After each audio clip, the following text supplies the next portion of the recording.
RBI कहता है tokenization makes card transactions safer and more convenient. Tokenization gives the freedom from entering card details every time and protects your card from fraudsters. The tokenization is going to kick in from the 1st of October 2022. But what exactly is tokenization and how will it work? Hello everyone, welcome to iExamB, the only platform that helps to unfold your potential so that you understand your concepts, build them well, and are able to crack any exam. In this video, I'm going to talk about tokenization. So as I mentioned, the tokenization is going to kick in from the 1st of October 2022. And today, RBI has signaled that there will be no further extension. Actually, the concept of tokenization was first introduced in 2019 when RBI had suggested that, the banks move towards use of tokenization, the customers use it rather than using the actual credit card or debit cards related data.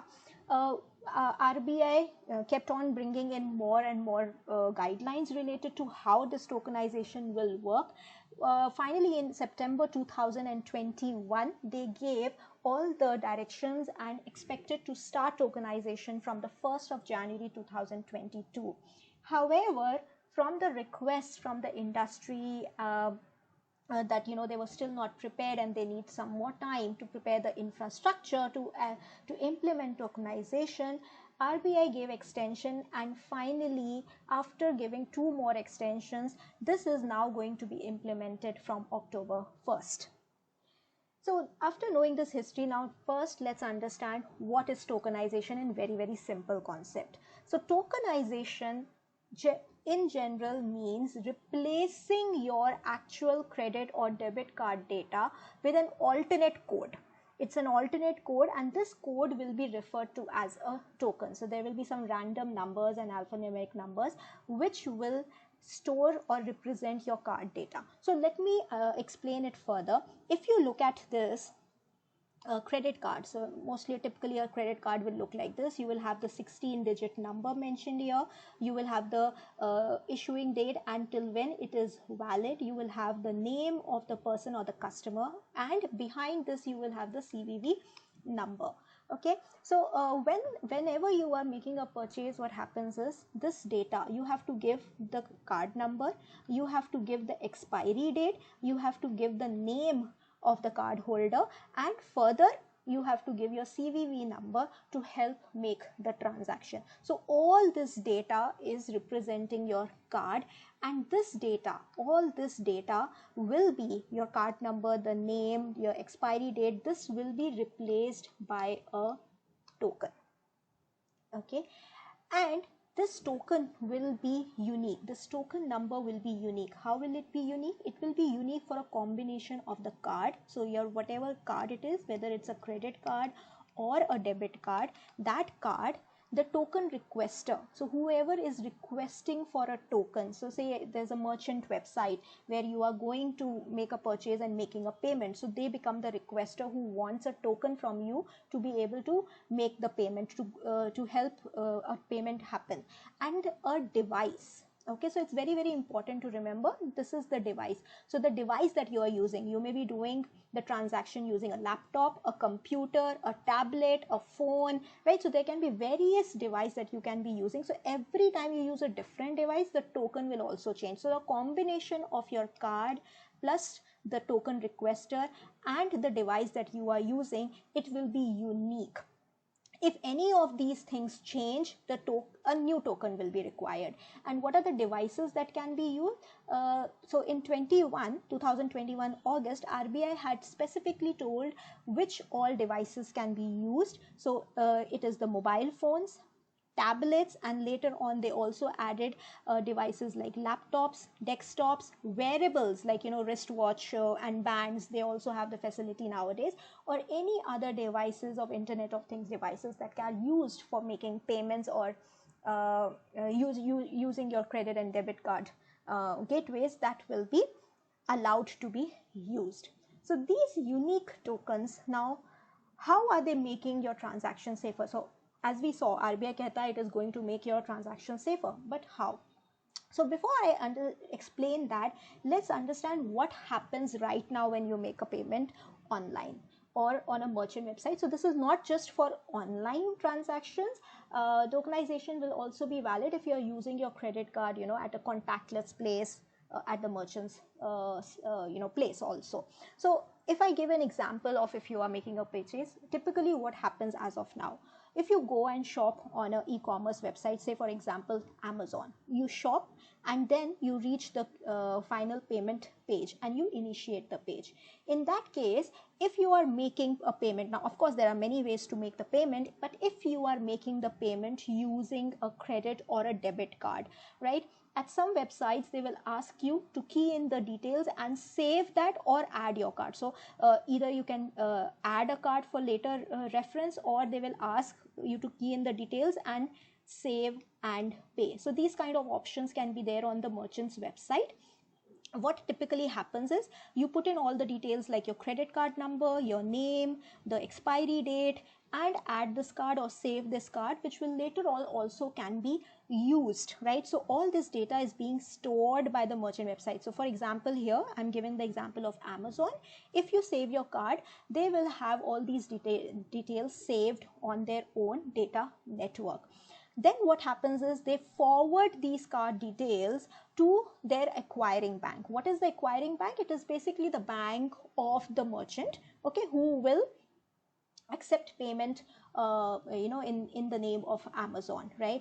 This merchant acquirer, the acquiring bank, the merchant's acquiring bank will forward the request and the card details to the issuing banks. Now in my case here, in the example that we have used, HDFC is the issuing bank. Issuing bank means the bank which has given this credit or debit card, right? So they are the issuing bank, right? So the acquiring bank, or whatever is the banker of the merchant, they will forward the request to the issuing bank so that the payment can be made. And once the issuing bank approves that all the details that have been given related to the card and the customer are correct, they will accept or reject. So if it is correct, they will accept the transaction and make the payment. So finally they will accept and the payment will be forwarded to the acquiring bank of the merchant. And if it is incorrect, then they may reject. So this is typically how the transaction happens, which will complete your transaction. Now after tokenization, what will happen? Same way, you go and shop and initiate the payment. Now when you initiate the payment, at the payment gateway, the merchant will ask for your consent. So the tokenization does not happen without the explicit consent being given by the customer. So it is not mandatory. It is at the option of the customer whether he chooses to use tokenization or not, right? So the merchant will confirm with the customer to give his consent for converting the card details into a token. So this process will be known as the tokenization. If the customer gives the consent, then the merchant will forward a request to a token provider.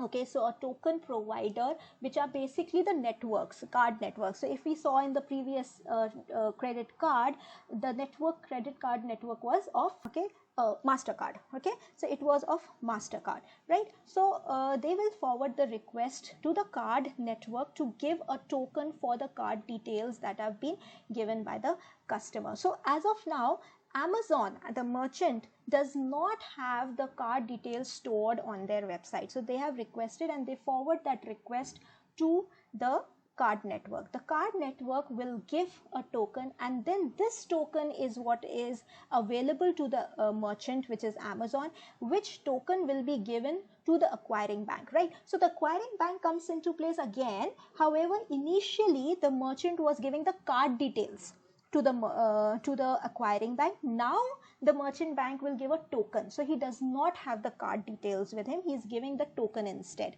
Now again, the merchant bank will forward that token to the issuing bank, and the issuing bank will now match, okay, whatever that token has been given to you, if it is matching with the customer's card, because the issuing bank will have the details, right? So they have the data, they will match it and see whether it is authentic or not, and after confirming, after validating whether the token is correct and not, they will accept or reject the transaction. And this is how the transaction will get completed. So basically there's a step of converting your card details into a token, but this is also one time. Okay, so this is one time how, and it will be one time for what? It will be one time for a combination of your card, the requester of the token, and the device, right? So this, till the time these three things are same, the same token can be used. The benefit is that the token cannot be used to go back to get the card details, right? The card details can lead to make a token, but the token cannot be used to trace back the card details by the merchants himself. Only the issuing bank or the card network can actually verify and check the token is representing what card data. So in that case, your card data becomes very, very secure, right? So what is happening, the difference between then and now will be that your card details are not getting transmitted or being saved by different or variety of parties. Okay, so the card details remains with the issuing bank and with the card networks only. They are not being rotated between the merchants, the acquiring banks, and various other entities that may be in between. So that's why this becomes a much, much safer transaction. So that is exactly what we are saying. This is much safer. It will secure your card in case you lose your card details or the merchant's website are hacked, then also your card details will not be leaked to the hacker.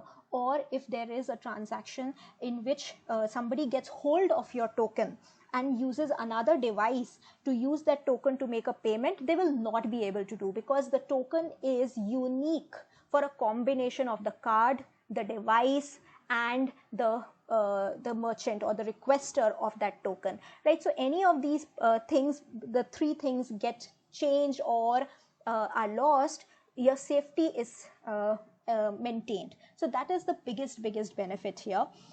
Also, this service of requesting a token is absolutely free as per RBI guidelines. You cannot charge, a merchant cannot charge, or even the issuing bank or the token provider cannot charge any money for this providing this tokenization service. Another thing is the tokenization is not mandatory for the customer, so the customer can choose whether to use it or to continue using the debit and credit card details directly.